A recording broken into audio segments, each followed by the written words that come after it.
Sven, tu veux bien l'afficher derrière? Ouais, c'est bon. Ça fonctionne.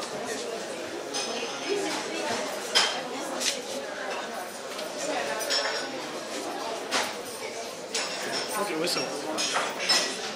Eh bien, bonjour à tous, bonsoir et bonjour et bon après-midi. Nous sommes ravis de tous vous accueillir aujourd'hui à Quiberon pour cette 6e occasion du livre, du Festival du Livre. Maintenant, on va procéder à une deuxième remise de prix, qui est le prix de Quiberon hier.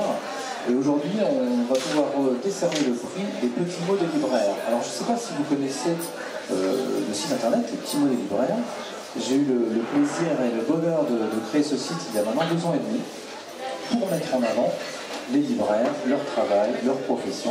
Alors le concept est assez simple, vous avez tous vu dans des librairies des petits mots accrochés sur les couvertures des livres et c'est ça qui est utilisé sur le site et vous avez un portail de tous les livres coup de cœur du moment et les libraires, grâce à ça, peuvent mettre en avant des livres qui sont connus, des livres d'auteurs qu'on voit tous, mais aussi le livre de lecteurs à découvrir.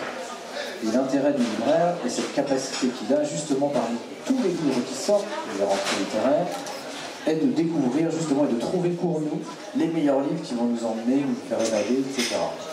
Alors l'idée bien sûr c'était aussi de créer un prix qui s'associe à ce site internet et j'ai eu la chance d'avoir une équipe formidable qui travaille avec moi, dont quelques membres sont présents ici et qui contribuent également à lancer et soutenir ce prix.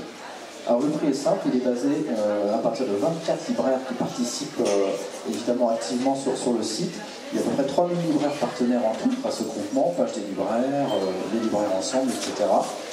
Et l'idée, c'était de pouvoir leur donner la possibilité à ces libraires de nous proposer leur coup de cœur de l'année, qui ne sont pas nécessairement ceux qu'on voit toujours dans les vitrines publicitaires. Alors il y a plusieurs catégories, le polar, le roman, l'imaginaire et la bande dessinée. Et aujourd'hui, je vais pouvoir donner un petit peu officiellement, et vous pouvez découvrir sur le site depuis minuit ce matin, tous les lauréats de ce prix. Alors, pour respecter le timing, je ne vais pas trop perdre de temps et parler de différents sujets sur les petits mots des libraires, mais en tout cas, ce site est là pour les fédérer, les soutenir, mettre en avant leur profession et leur donner voix au chapitre, notamment sur les fameux prix qu'on peut donner et décerner et soutenir des auteurs. Alors, on va commencer donc on a un auteur qui est présent aujourd'hui, qui a reçu, qui fait partie des lauréats. Donc on va décerner dans un premier temps ceux qui ne sont pas encore là, et puis on finira par les fameux grands gagnants. Ah, je lui mets la pression, je le vois là-bas, il est en train de trembler, mais il a l'habitude. Il a mal au ventre. Alors on va commencer par le prix du roman. Le prix roman a été décerné cette année à un roman formidable de Gaël Nohan, La légende du dormeur éveillé, des éditions Héloïse d'Ormesson. Peut-être que certains d'entre vous l'ont déjà lu. Elle est vraiment brillante. On l'a vu un petit peu sur France 5 également. Elle est intervenue dans pas mal de librairies.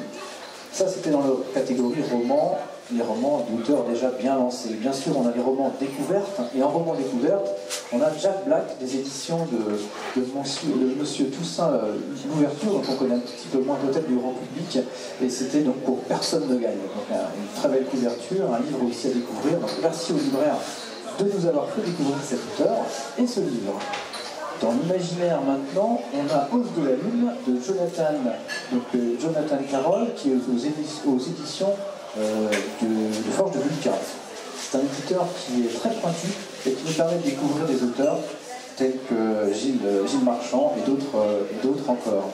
En imaginaire découverte, c'est quelqu'un de tout à fait intéressant, Lionel Davoust, qui s'illustre dans Les Dieux sauvages, aux éditions Critiques, petite maison d'édition rennaise.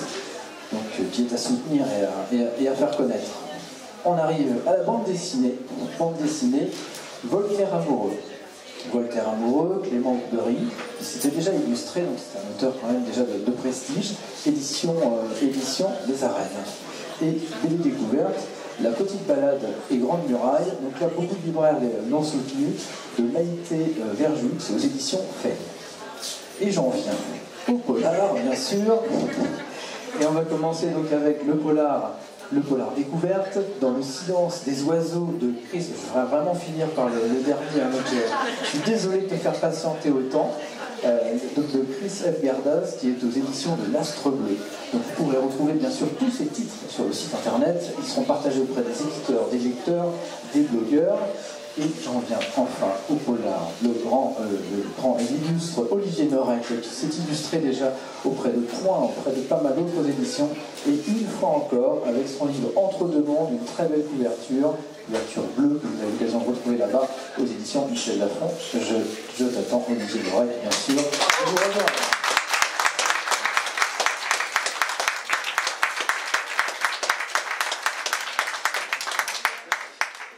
Ne pas acheter ta culture, bien sûr. Olivier, je suis ravi de te recevoir pour ce prix. Alors évidemment, tu vas gagner quelques cadeaux.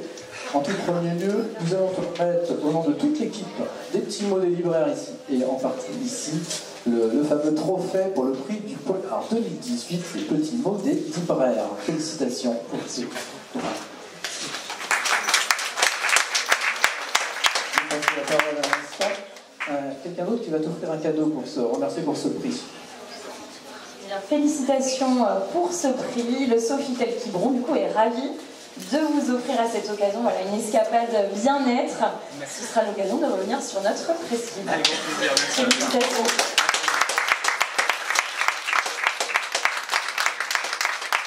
C'est vraiment très mérité parce qu'il a un parcours incroyable aux éditions Michel Lafon. C'est son 4e titre, 4e succès. C'est un flic qui est en disponibilité, mais qui a toujours une copie sur lui de sa carte de flic. Donc ça, il est capable de l'afficher, on peut même le trouver sur Facebook. Alors, est-il à bon escient ou pas, mais enfin, en tout cas, voilà. Donc, il a beaucoup de choses tout à fait épiques à nous raconter. Et peut-être qu'il a un mot pour ce prix aujourd'hui. Bien sûr. Et puis nous, on va compléter au niveau de la municipalité de Quiberon. Monsieur le maire ne peut pas être là, mais son adjoint.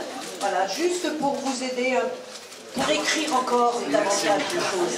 Et sans oublier le petit clin d'œil gourmand de la chocolaterie Henri. C'est magique. Dont les tous ont envie d'être papa. Je laisse la parole maintenant au lauréat. Déjà, je suis vraiment très très ému. Merci beaucoup. Merci pour tous ces cadeaux. Merci pour ce prix surtout. On dit souvent que les auteurs sont des passeurs d'histoire. C'est complètement faux. Ils sont des créateurs d'histoire. Les passeurs d'histoire sont les libraires. C'est eux qui ouvrent le monde à nos livres. Des histoires qui sont souvent enfermées dans des cahiers, dans des ordinateurs, sur des feuilles éparses. Et c'est un peu comme en physique quantique. Si l'histoire peut être créée, mais si le lecteur ne la regarde pas, elle n'existe pas. Tout simplement, elle n'existe pas. Alors c'est grâce justement à ces petits mots qui sont posés sur les livres, dans les librairies, que le chaland, que le lecteur ouvre le roman, le feuillette et libère l'histoire. Et c'est donc grâce à ces petits mots que ces histoires existent pour de vrai. Donc merci aux petits mots des libraires, merci aux libraires et merci pour ce prix. Et tellement merci pour cette escapade. Je vois ici le massage et tout ça, c'est vraiment un merci à tous, merci beaucoup.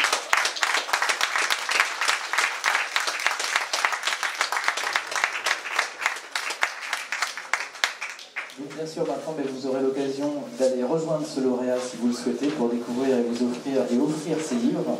Ses précédents sont en format poche et puis son dernier qui vient de sortir bien sûr en format aux éditions Michel Lafon. Merci à tous et merci aux libraires. Merci.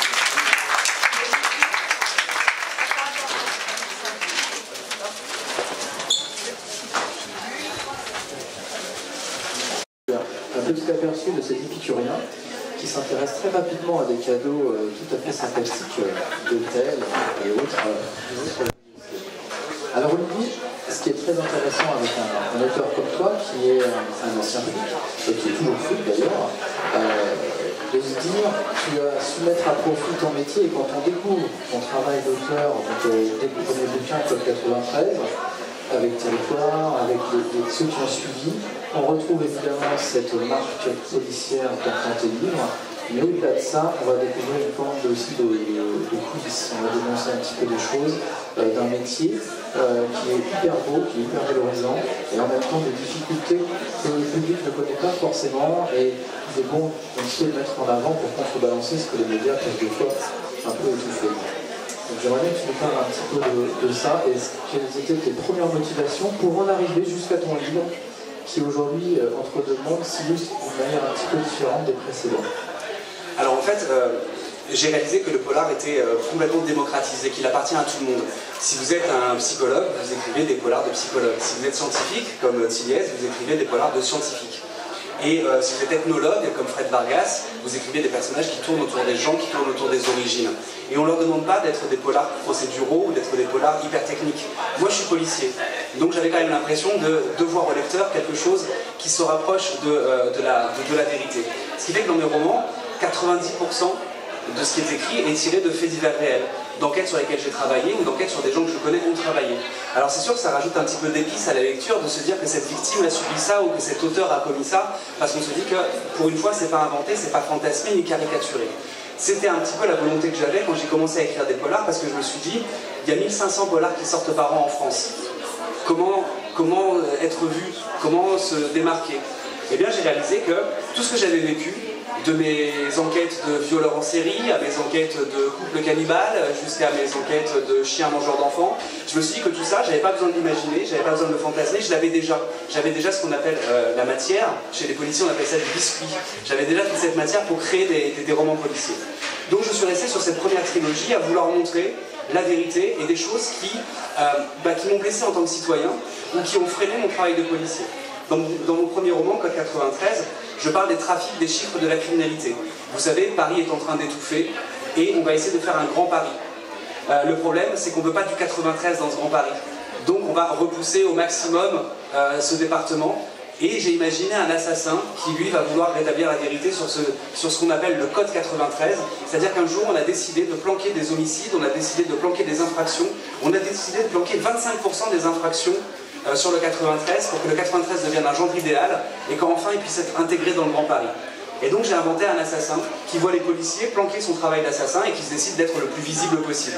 Voilà, si j'ai voulu écrire ça, c'est que moi en tant que policier, savoir que 25% de mon travail est passé sous le tapis, c'était très, très blessant. Dans Territoire, je parle des collusions entre les policiers, les délinquants et les politiques pour tenir une ville dans le 93, pour tenir une ville délinquante. Parce que l'idée, quand on a une délinquance, c'est bien de la combattre, mais ça coûte de l'argent. Alors ce qu'on fait, c'est qu'on va plutôt travailler avec. Ce qui fait que les maires se retrouvent à travailler avec des délinquants et même des criminels. Par exemple, je vous donne un exemple, à Bobigny, le maire de Bobigny, eh bien, il a 3 attachés principaux. La première, elle est connue pour un enlèvement avec demande de rançon sur une femme enceinte.